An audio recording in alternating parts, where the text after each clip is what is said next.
Welcome to the third part of lesson 5.4. We're going to be looking now at the fourth and fifth ways to factor. These are the special cases. So if you remember back to the objective at the beginning of the lesson, part of it was talking about special cases. These are those. The first is what's called a perfect square trinomial. It's the product you get when you square a binomial. You can easily identify a perfect square trinomial because the first and last terms will be perfect squares. The last term will always be positive. And that middle term will be the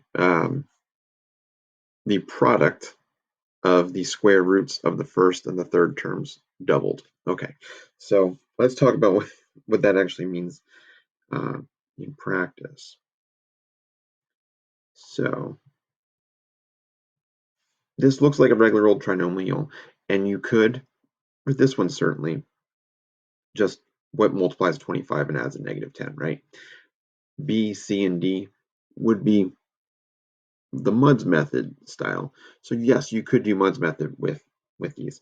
The benefit of knowing how to, or being able to identify that something is a perfect square trinomial is efficiency. It's time.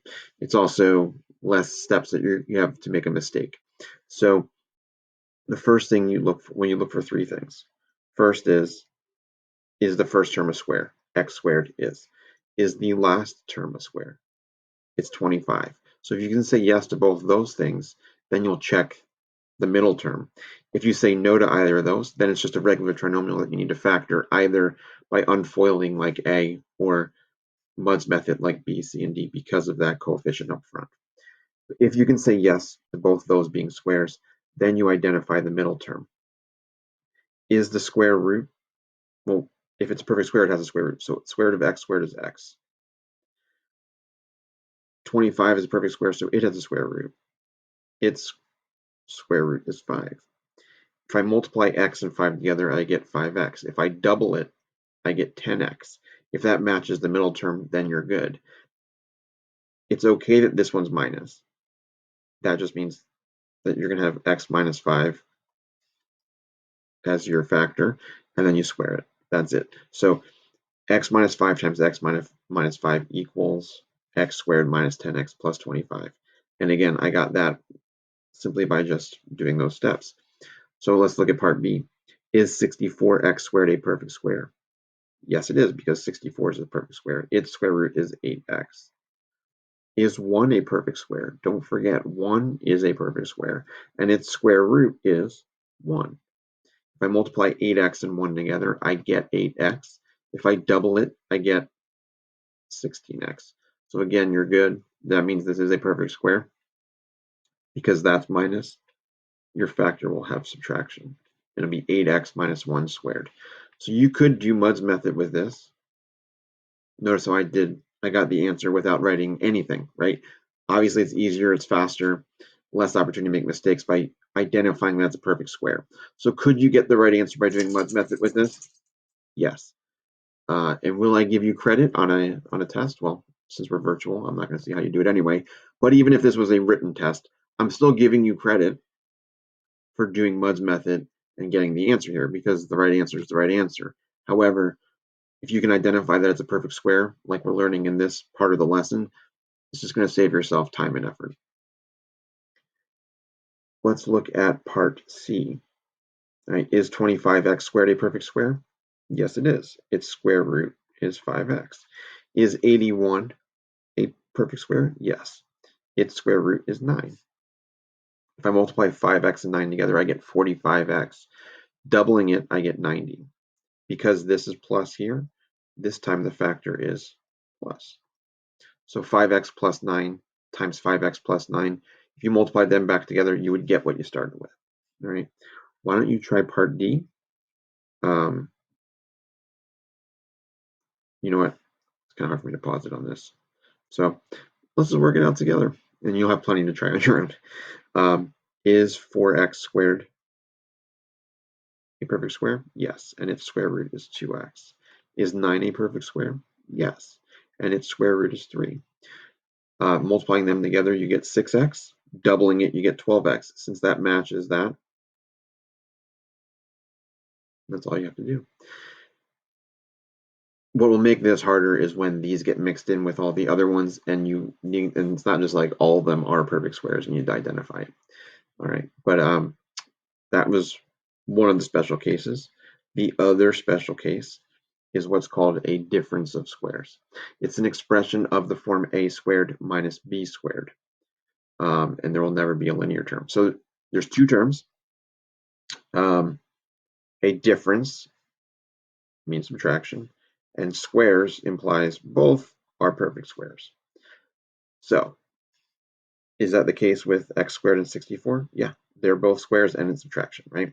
When that's the case, this one's going to have two sets of parentheses. Square root of x squared is x. Square root of 64 is 8. One's plus, one's minus, doesn't matter which one you make which. If you were to FOIL these back together, the x and the x would make x squared. The x and the negative 8 would make negative 8x. The 8 and the x would make 8x. When you add them together, you get 0. That's why there's no linear term. And then 8 times negative 8 is negative 64.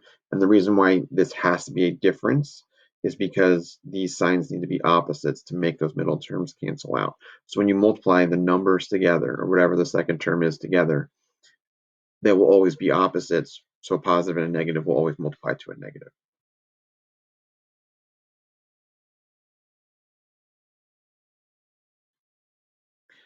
All right. For part B. So 4a squared is 2a. Well, it's a perfect square, right? Both are perfect squares. Square root of 4a squared is 2a. Square root of 49 is 7. One's plus, one's minus. That's it. For part C, square root of 16x squared is 4x. Square root of 81 is 9. One's plus, one's minus. Notice how this one is a plus. You can't factor this one this way. So you would not say like does not exist or there is no answer. You just simply rewrite it and say that's fully factored. All right. 2x squared and 18, not perfect squares. But if you take a GCF of 2 out, you get x squared minus 9. X squared minus 9 is a difference of squares. So as long as you leave the 2 out there, you're good. Square root of x squared is x.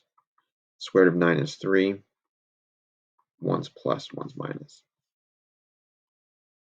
This looks like it has a plus, right? So it's probably not a difference of squares. However, if I just flip it around, no one said that the first term had to be the variable and the second term had to be the number. It could be opposite, right? Is that a square? Yes. Is 4x squared a square? Yes. So you end up with square root of 100 is 10. Square root of 4x squared is 2x. Make one plus, make one minus. Okay, so you could see them that look like that as well. All right, little flow chart to help you. So we've learned 5 different ways of factoring now. These are this is the order you should be looking for things. So in the practice you're about to do, you're going to, well, tomorrow, so not today, but when you do a practice, I'm going to give you a practice on just the special cases. But once you're done that, a little capstone for everything. Always look for a GCF. If there is a GCF, you factor it out. If there's not, either way, you're going to then check how many terms there are.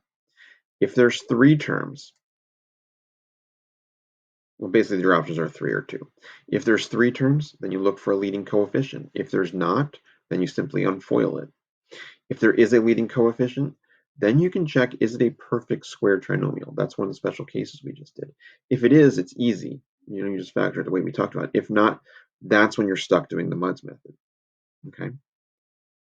If there's 2 terms, is it a difference of 2 squares? If it's not, then there's nothing else you can do, provided you already took care of the GCF. If it is a difference of 2 squares, then you just factor it the way we just learned. So that's the order of how you should be doing it. That's a flowchart. I would maybe copy that flowchart down and have it next to you as you're going through some of these factoring problems. right? Let me know if you have any questions. We will do the exit ticket together tomorrow in class. I'm not giving that to you today on the half day. I just want you to do the notes. That's it. And like I said, we'll do the exit ticket together tomorrow and then start the practice.